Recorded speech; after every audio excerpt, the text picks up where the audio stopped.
Hello everyone, I'm Marty and welcome to my October 2024 real estate market update for Greater Vancouver. I have been plugging in oodles of data all day today to get this market update ready for you. So I'm going to jump right into it and bring you up to date in the real estate market.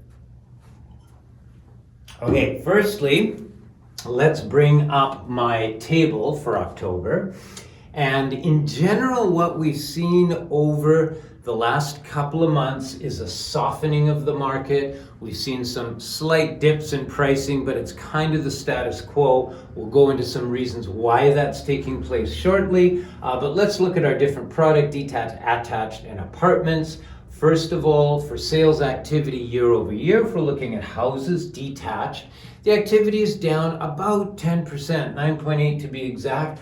The pricing from this time last year is up 0.5%, so marginal change. And last month we saw 1.3% drop, benchmark price drop in detached houses in Greater Vancouver. For attached townhomes and half duplexes, our activity is up 7.4%, interestingly enough.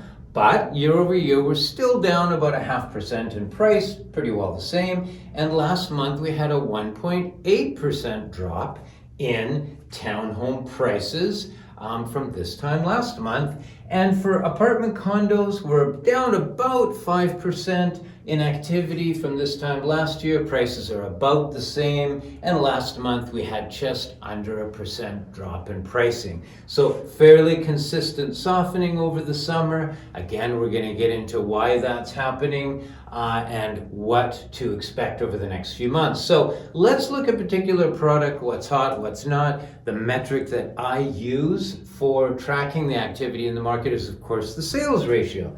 And as I mentioned before, all the sales ratio is the absorption rate of product into the market, how much is selling in a given month for various product.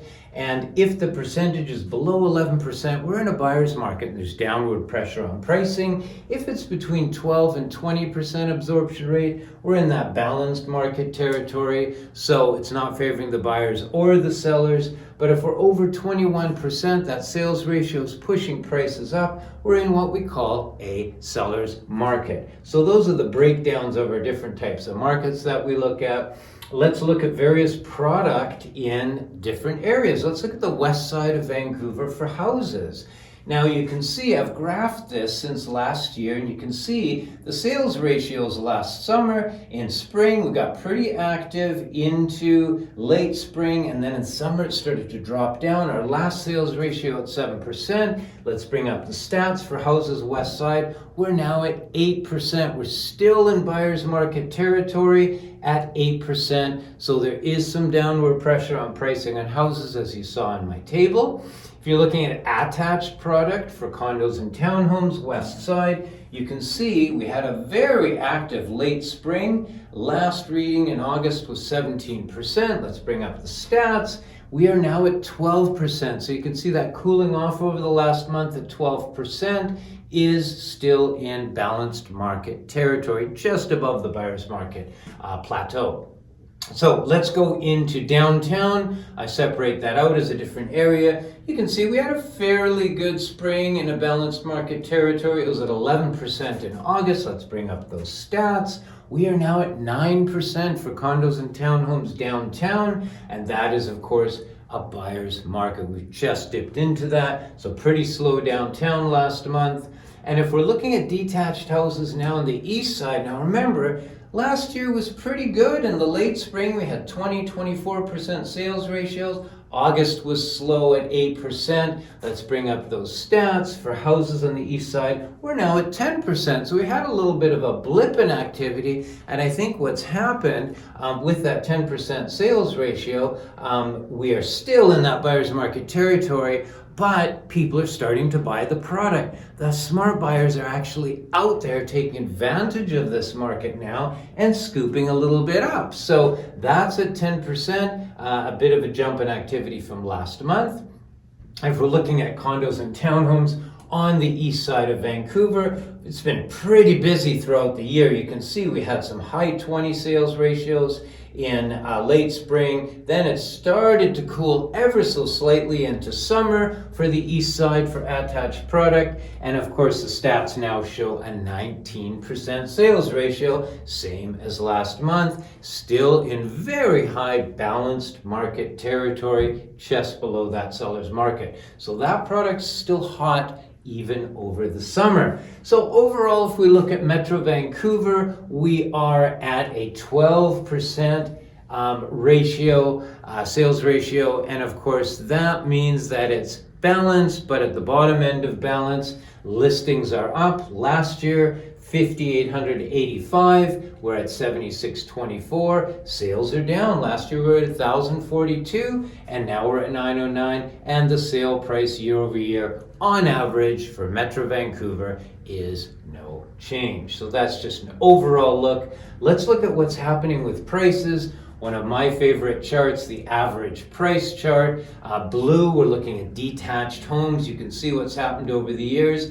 We're hovering around that peak pricing that we recently had. That's the same for townhomes and the same for condos, apart from the slight drops over the summer. So we're seeing the average prices fluctuate around that peak mark for Greater Vancouver. If we look at the 5-year trend, here was our last peak back in March to May of 2022, and then we had that decrease in activity up until 2023, some increase last year, and then a bit of a dip. We had a lot of activity take place here over spring, and then we started to see it taper down. And if you look at that house pricing index from the peak, we hit that peak in spring, and now we've tapered off of it a little bit for all three products. So again, consistent in Greater Vancouver. And if we're looking at the suburbs, just going out a little bit, looking at detached monthly variances throughout the entire Lower Mainland, you can see on average the activity has been down for the sales ratio, apart from a couple areas. The east side, as we noticed, for attached activity was quite active. This is detached, but still up and detached, and also in Richmond, Pitt Meadows, Port Moody, Coquitlam, and all the way out in Abbotsford, some increase in activity. If we're looking at attached product, again, east side Vancouver, Port Moody, Tsawwassen, Cloverdale, South Surrey, and Langley had a little bit of a blip, but activity down in all other areas. So let's forecast for spring of next year. What's going to happen?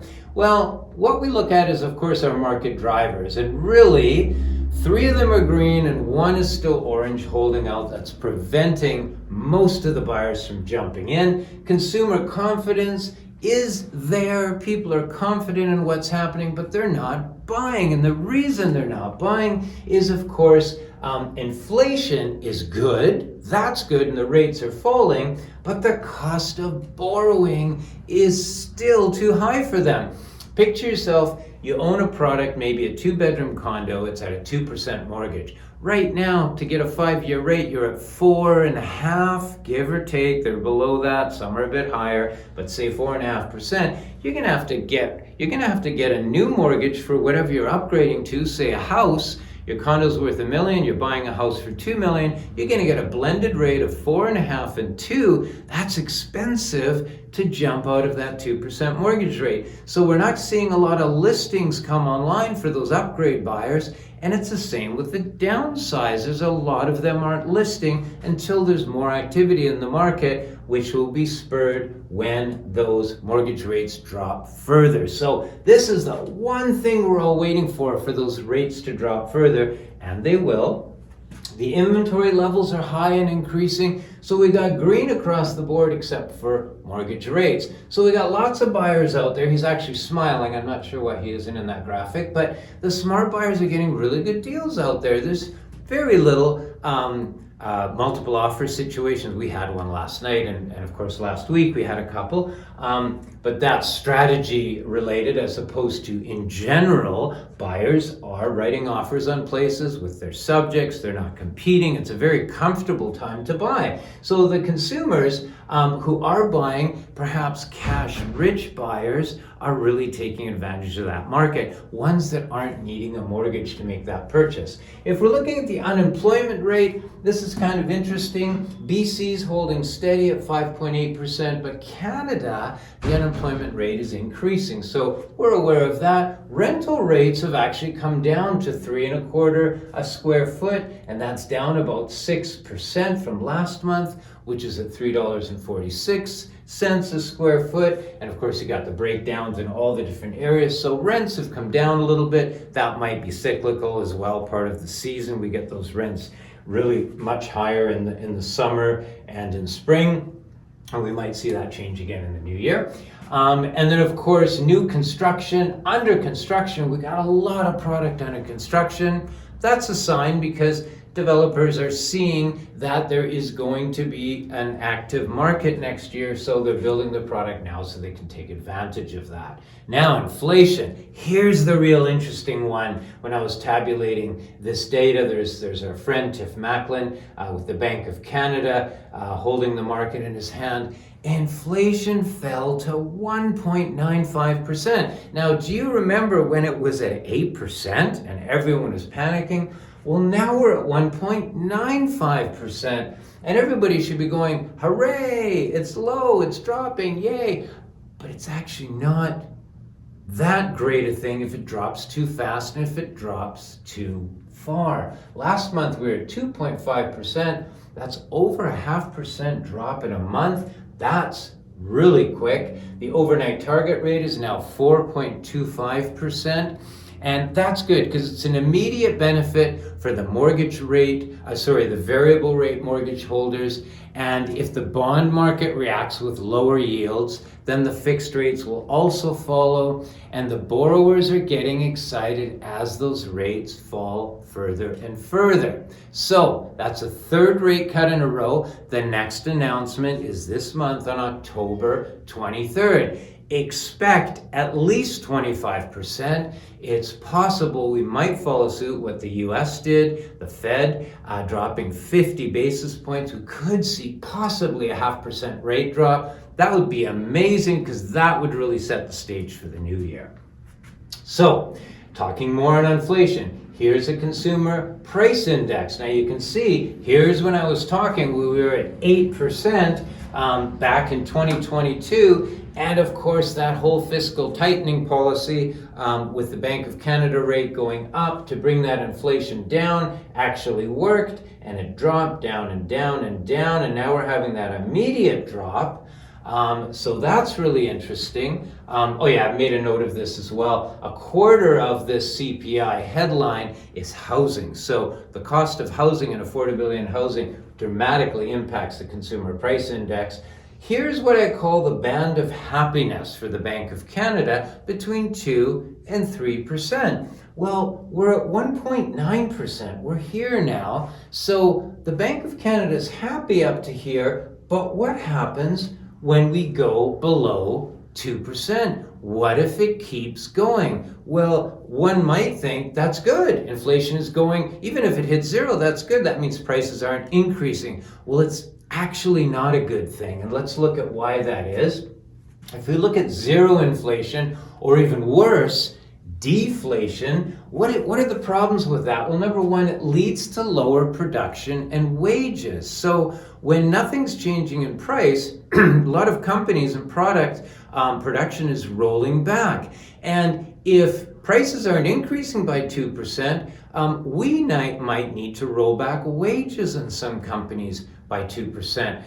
You can imagine how employees are going to react to that. It's not a good thing. It also reduces demand from consumers and businesses, which is really interesting, and you'll see why. It leads to lower prices and so on. So it's bad because it leads consumers to spend less now because they think prices are going to continue to fall. It's also bad because it pushes businesses to lower wages or lay off employees because they don't see that production increasing and the profit levels are being affected.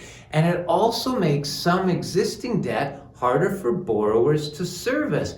Maybe they're making less, maybe they're not working at all. So there's a lot of problems when it goes down there. to zero or even below zero. And if you recall, one of the major episodes of sustained deflation in Canada was in the 1930s, the Great Depression. So we got to be really careful. We don't want that inflation rate to fall too quickly, too far, especially around zero, or worse yet, below zero. So that's really interesting stuff that I looked up and learned.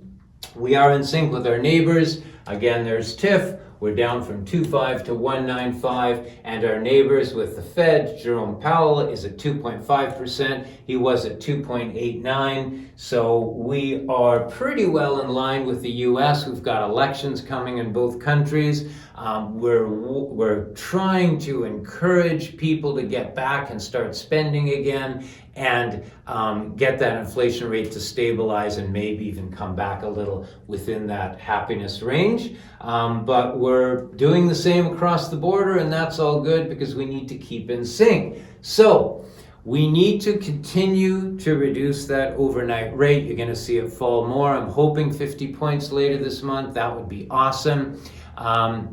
So we can expect that to continue, and we want to get to the neutral range for that overnight rate of 2.25 to 3.25. I think the average where they're really wanting to get to is 2.75. We're at 4.25, so about another 1.5% would really be perfect. That's where they want to end up, and that is where we are heading. So how does that impact the cost of borrowing? Well, as the mortgage, or as the overnight rate falls, the mortgage rates will follow depending on how the bond market reacts to that. And also the federal government has helped first-time buyers by introducing some new mortgage rules. So let's talk about what those are. They're targeting the younger first-time buyers. And when we're talking about first-time buyers, we need to refer to what an insured mortgage is. And many of you know an insured mortgage is when a buyer makes a down payment of less than 20%.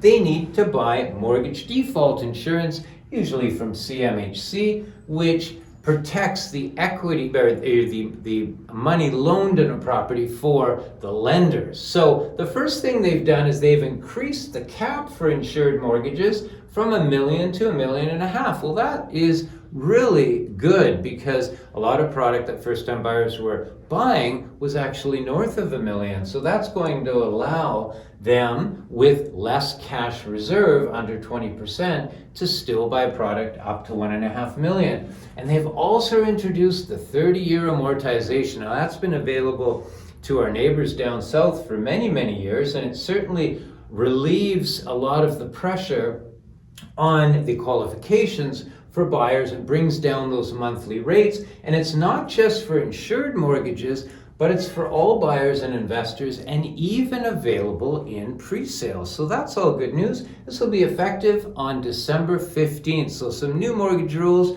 Hooray, the government did something positive for the real estate market to help first-time buyers. So that's really, really good news. And if we continue along, the cost of borrowing, just plugged in all that data. We're right here now. We're going to continue to see that variable rate fall.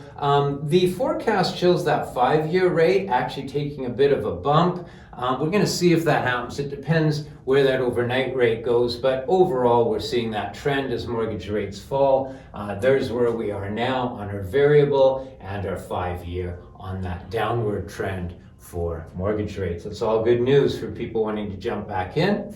And if we look at the monthly trend over the last, 20 years, you can see where those mortgage rates were between 2015 about 2018, hovering around that 2% mark. Those are the glory days when you could get cheap money. Then they went up, then they went really down, and then they went really up, where we were last year and the year before, and now you can start to see them drop down. I kind of like that graph because it shows where we are relative to the last 20 years.